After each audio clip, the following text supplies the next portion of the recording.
ಎಲ್ಲರಿಗೂ ನಮಸ್ಕಾರ. Welcome to Alavelu kitchen. ಇವತ್ತು ನಾನು ನಿಮ್ಮೆಲ್ಲರಿಗೂ ಬಾಯಲ್ಲಿ ನೀರೂರಿಸುವಂತಹ ಅತಿ ಸುಲಭವಾಗಿ ಮಾಡಬಹುದಾದ ಕಮ್ಮನೆಯ ಟೊಮೆಟೊ ಗೊಜ್ಜು ಮಾಡುವ ವಿಧಾನವನ್ನು ತೋರಿಸಿಕೊಡ್ತಿದ್ದೇನೆ. ಇದು ಬಿಸಿ ಅನ್ನ ಮತ್ತು ಮುದ್ದೆಗೆ ಅದ್ಭುತವಾಗಿ ಒಪ್ಪುವಂತಹ ಟೊಮೆಟೊ ಗೊಜ್ಜು. ಸುಲಭವಾಗಿ ಮಾಡೋದು ಹೇಗೆ ಅಂತ ನೋಡೋಣ. ಬನ್ನಿ ಶುರು ಮಾಡೋಣ.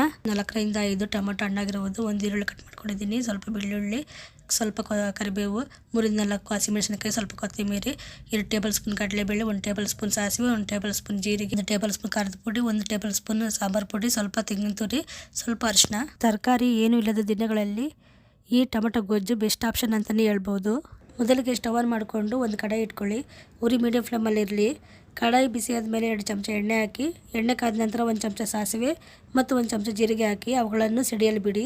ಈಗ ಇದಕ್ಕೆ 1 ಚಮಚ ಕಡಲೆಬೇಳೆ ಸೇರಿಸಿ ಸ್ವಲ್ಪ ಕೆಂಪಾಗಲು ಬಿಡಿ.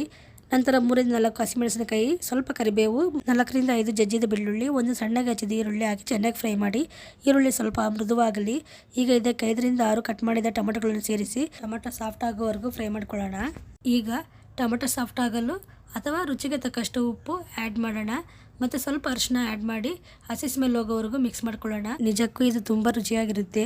ನೀವು ಕೂಡ ಮನೆಯಲ್ಲಿ ಒಮ್ಮೆ ಟ್ರೈ ಮಾಡಿ ನೋಡಿ, ಹೇಗೆ ಬಂದಿದೆ ಅಂತ ಕಮೆಂಟ್ ಮಾಡಿ. ಈಗ 1 ಚಮಚ ಸಾಂಬಾರು ಪುಡಿ, 1 ಚಮಚ ಕೆಂಪು ಮೆಣಸಿನ ಪುಡಿ ಸೇರಿಸಿ ನಂತರ ಅದಕ್ಕೆ ತಕ್ಕಂತೆ ಸ್ವಲ್ಪ ನೀರು ಸೇರಿಸಿ ಮತ್ತೆ 2 ನಿಮಿಷಗಳ ಕಾಲ ಚೆನ್ನಾಗಿ ಫ್ರೈ ಮಾಡ್ಕೊಳ್ಳೋಣ. ಬ್ಯಾಚುಲರ್ಸ್ಗೆ ಮತ್ತು ಕೆಲಸ ಮಾಡೋವರಿಗೆ ಇದು ಒಂದು ಮ್ಯಾಜಿಕ್ ರೆಸಿಪಿನೇ ಅಂತಲೇ ಹೇಳ್ಬೋದು.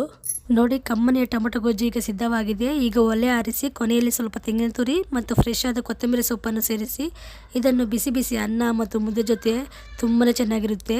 ಈ ಗೊಜ್ಜು ಎಷ್ಟು ಕಲರ್ಫುಲ್ ಆಗಿ ಕಾಣ್ತಿದೆ ಅಲ್ವಾ. ಇದರಲ್ಲಿ ಟೊಮೆಟೊ ಹುಳಿ, ನಾವು ಹಾಕಿರೋ ಮಸಾಲೆ, ಘಮ ಮತ್ತು ಕಾಯಿ ತುರಿಯ ಸಿಹಿ ಇವೆಲ್ಲ ಸೇರಿ ಒಂದು ಪರ್ಫೆಕ್ಟ್ ಆದ ರುಚಿಯನ್ನು ಕೊಡುತ್ತೆ. ನಿಜಕ್ಕೂ ಇದು ತುಂಬ ರುಚಿಯಾಗಿರುತ್ತೆ. ನೀವು ಕೂಡ ಮನೆಯಲ್ಲಿ ಟ್ರೈ ಮಾಡಿ ನೋಡಿ, ಹೇಗೆ ಬಂದಿದೆ ಅಂತ ಕಮೆಂಟ್ ಮಾಡಿ. ಈ ವಿಡಿಯೋ ಇಷ್ಟವಾದರೆ ಲೈಕ್ ಮಾಡಿ ಮತ್ತು ನಿಮ್ಮ ಫ್ರೆಂಡ್ಸ್ ಆ್ಯಂಡ್ ಫ್ಯಾಮಿಲಿ ಜೊತೆ ಶೇರ್ ಮಾಡಿ. ಇಂತಹ ಸುಲಭ ರೆಸಿಪಿಗಳಿಗಾಗಿ ನನ್ನ ಚಾನಲನ್ನು ಸಬ್ಸ್ಕ್ರೈಬ್ ಮಾಡೋದನ್ನು ಮರೆಯಬೇಡಿ.